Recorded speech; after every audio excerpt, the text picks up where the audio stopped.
A Shipwrecked Sailor, Daniel Defoe. On September the 30th, 1659, I, miserable Robinson Crusoe, being shipwrecked during a violent storm, came on shore on this dismal island. I call it the Island of Despair. I was almost dead, and the rest of my ship's company was drowned. I had neither food, house, nor clothes. I feared I'd be devoured by wild beasts. When night came, I slept in a tree for fear of wild creatures. It rained all night. The rain continued through the next day with gusts of wind. Only a wreck of my ship was to be seen at low water. I swam to the wreck to rescue and secure for my survival some food and other provisions. I was able to collect some wood, cable, string, a knife, nails, and a gun.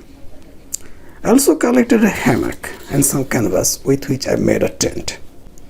I got some ink and paper. I also found some money, but they were useless to me in this barren island. I was some 100 leagues out of the ordinary course of trade of mankind. I was convinced I had to spend the rest of my life alone in this wild, desolate island. I searched long for a place of safe habitation.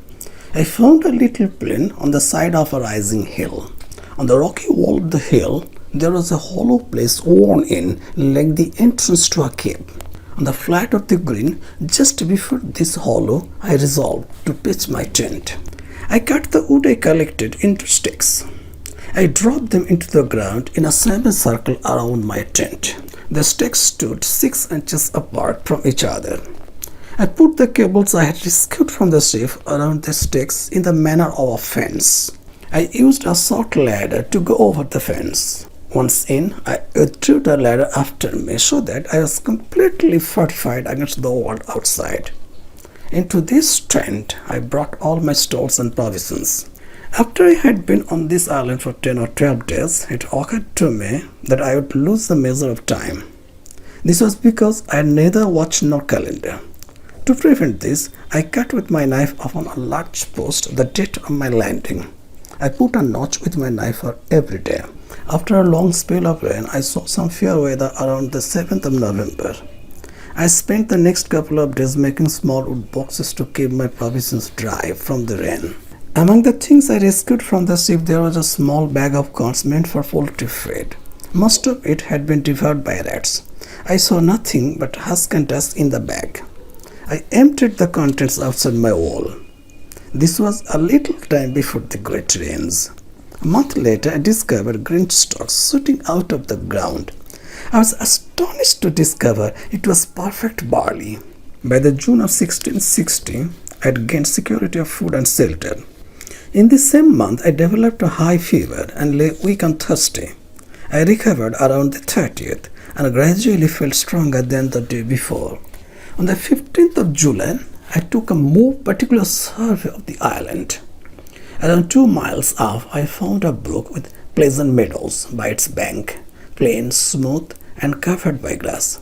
In a woody part, I found melons in great abundance and grape trees. The grapes were ripe and rich. Further into the land, I found a great number of cocoa, orange, and lemon trees. I carried great parcels of fruit homeward, and the journey took me 3 days. I was tempted to transfer my habitation to this valley of fruit. I did not, because I still hoped to be rescued by some passing ship on the sea. I did not want to enclose myself in hill and woods. I stayed in view of the sea. 10 months had passed since I had set foot on this island. Previously, I had no lamp after dark. I collected a little tallow and a small clay fish, and to this I added a wick. I had thus made myself a lamp. I now began to seriously consider the circumstance I was reduced to. I decided to describe my state of affairs in writing. I began to keep a journal of every day's employment. I could not include all particulars because gradually I ran out ink. I found by the notice I cast on the post it was September the 30th again. I had spent 365 days on this island.